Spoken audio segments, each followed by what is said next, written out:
Hi, MLS Next Pro fans. Thanks for joining us on a new player profile feature. I'm Samara Perez.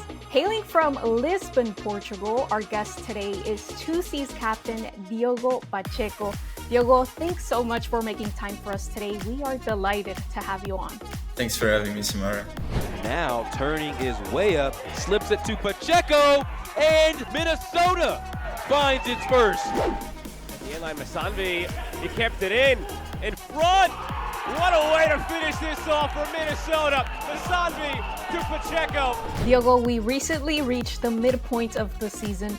What can you tell us about your performance in the first half of this campaign? I think a lot of it comes to, I would say, daily commitment and discipline. I think my teammates, my team this year has been a big part of it. The way we interact on and off the field, I think that's been crucial. But I think the big difference from last year is like the way I've been trying to adapt every game to each opponent we play. Just finding ways to help the team, scoring goals, making assists, and in any type of way. So in the inaugural season, one of your goals was to become a leader for the team. Talk to us about your current role in MNUFC 2 and how it has evolved. Last year, I think it was a little bit of an introduction year for everyone. And at the end of the season, I made a commitment and I told myself I was going to be a leader, because I think we were all really pissed that we didn't make to the playoffs last year.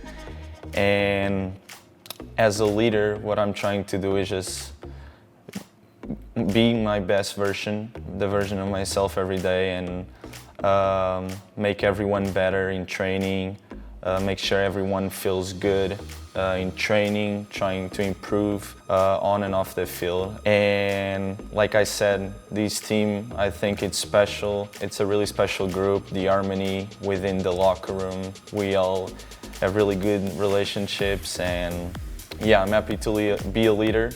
If you ask me, it's like an easy task because everyone is so like together that it really helps me, and I'm really proud of being a leader for these guys. We're glad to hear that. Diogo, we've learned that you have a strong and positive mindset.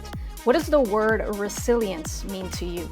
I think I was taught in a very young age that things don't really go in the way you want them to go all the time. So I know life is like that, and I'm always ready when something bad happens. And yeah, I'm just always looking for things positively. Because at the end of the day, I'm doing what I love to do, which is to play this game, soccer.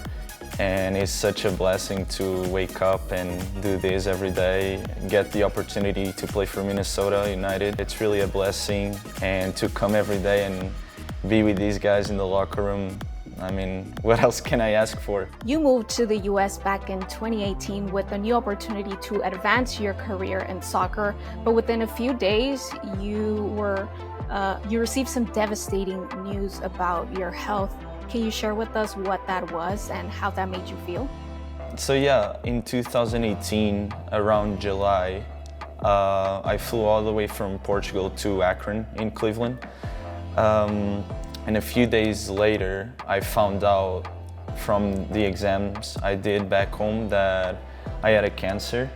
And I'm laughing, it's not funny, but my family, when they called me at the time, they were like, "Oh, the doctor said you have cancer."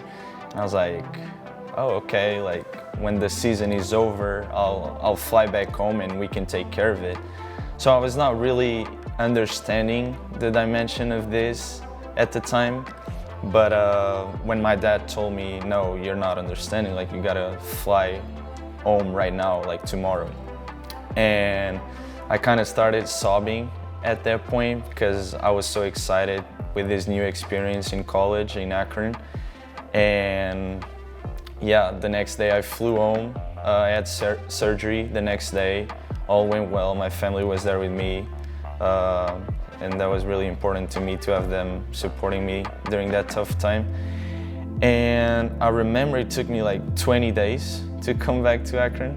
I remember everyone was like, "Oh, this is probably like gonna take you the whole season to heal and take care of yourself. But I think it was in 20 days I flew back to Akron, started training again, and yeah, I was just so happy to be back.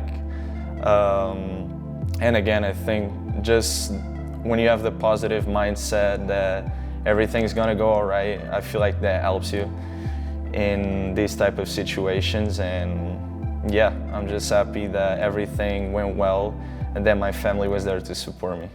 We're happy to hear that as well, that everything went well. And how are you feeling today? Feeling amazing. Diogo, what are the biggest aspirations you have for your soccer career? I think this league is a really big opportunity for me and obviously every other player in the league. But I think everyone's goal in this league is to sign for the first team. I've been working really hard for that. I've been trying to get better every day in training, in games, and that's definitely the major goal for me, to sign for the first team here. I'm trying to give my best every day, and if not here, someone else, you never know what opportunities come at the end of the season. As a dream, I always dream about playing in Premier League. I feel like that was always my biggest dream, to play in England in the Premier League. So yeah, who knows? We'll see. We'll keep working for that. For sure, we will see, and we're excited to see how far you go and how successful you get to become. Well, Diogo, we want to thank you so much for speaking with us today and sharing your story as well. Thank you so much, Samara. Thanks for having me. Thank you everyone for tuning in. I'm Samara Perez. Until next time.